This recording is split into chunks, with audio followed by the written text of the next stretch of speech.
दोस्तों, हमारी फसलों में प्रयोग होने वाले विभिन्न प्रकार के फर्टिलाइजर्स, विभिन्न प्रकार के खाद जो हैं उनके रेट बढ़ चुके हैं। और दोस्तों, ये रेट पहले से ही ज़्यादा थे, पहले से ही अधिक थे और उनके रेट एकाएक फिर बढ़ा दिए गए हैं। हमारे किसान भाई आंदोलन करते रह गए और अचानक रेट बढ़ा दिए गए। और दोस्तों, यदि ये रेट इसी प्रकार के बढ़े रहे तो आप सोचिए ये बहुत बड़ी समस्या है, क्योंकि दोस्तों इसके अनुरूप हमारी फसलों के रेट नहीं बढ़े हैं। चाहे हमारी गन्ना सही या सभी प्रकार की सब्जियां या अनाज, उसके अनुसार रेट नहीं बढ़े हैं।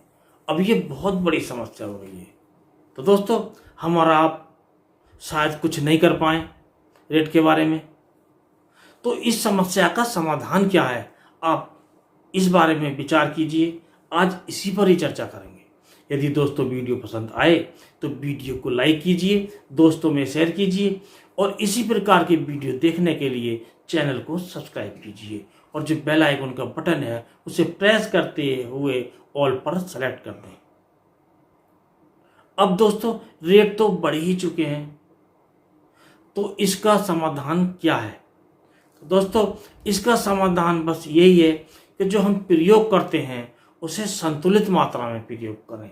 जैसे हम पहले अनाधुंध प्रयोग कर रहे थे उसको हमें छोड़ना होगा।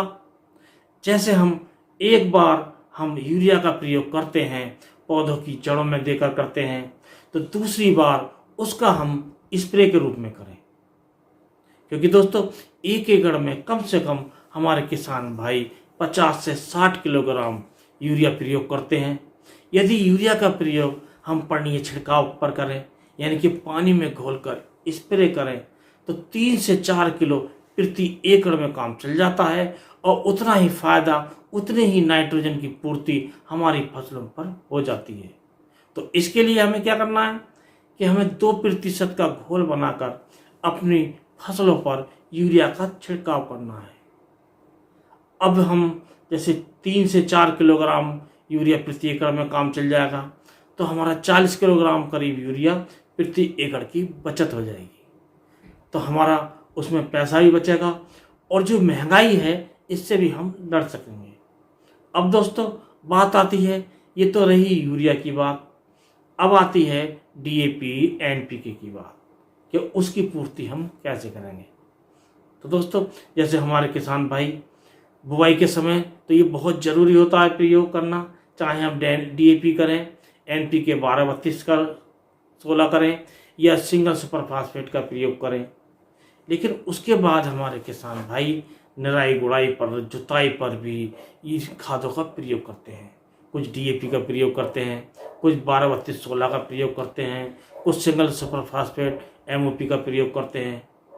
तो उसकी जगह हम इसका पर्णीय छिड़काव करें, जैसे एनपीके 19-19-19, एनपीके 20-20-20, एनपीके 00-50 और विभिन्न प्रकार के जो एनपीके ग्रेड आते हैं उन्हें भी हमें अच्छी मात्रा में अपनाना होगा।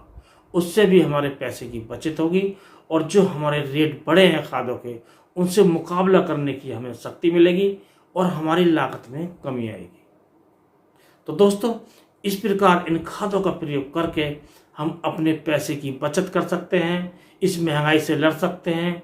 और दोस्तों, और भी है, जैसे हम अपनी जो पिछली ज़िंदगी में जाएं, जैसे हमारे पिछले किसान भाई करते थे, बुवाई से पहले हम जो हरी खादों का प्रयोग करते थे, ढैंचा, सनी, इसका प्रयोग हम बुवाई करके उसे मिट्टी पलटने वाले हल से करते थे।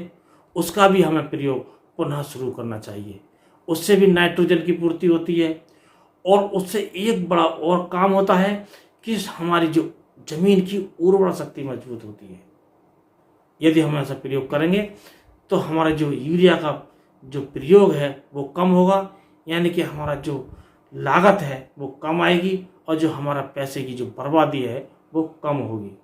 इसके साथ साथ हम जो हमारा पशुधन है, गोबर का खाद का भी प्रयोग हमें कुछ बढ़ाना होगा और जो गाय का जो मूत्र होता है उससे भी विभिन्न प्रकार के हम फर्टिलाइजर बनाकर प्रयोग कर सकते हैं और अपनी लागत को कम कर सकते हैं।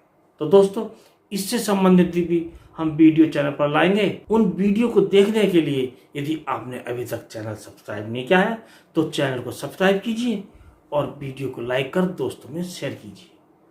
तो इस प्रकार हम महंगाई से लड़ सकते हैं और अपने गन्ने की या कोई दूसरी फसल करते हैं तो उसकी लागत कम कर सकते हैं, मुनाफा बढ़ सकते हैं। इसी के साथ इस वीडियो करते हैं समाप्त। नमस्कार।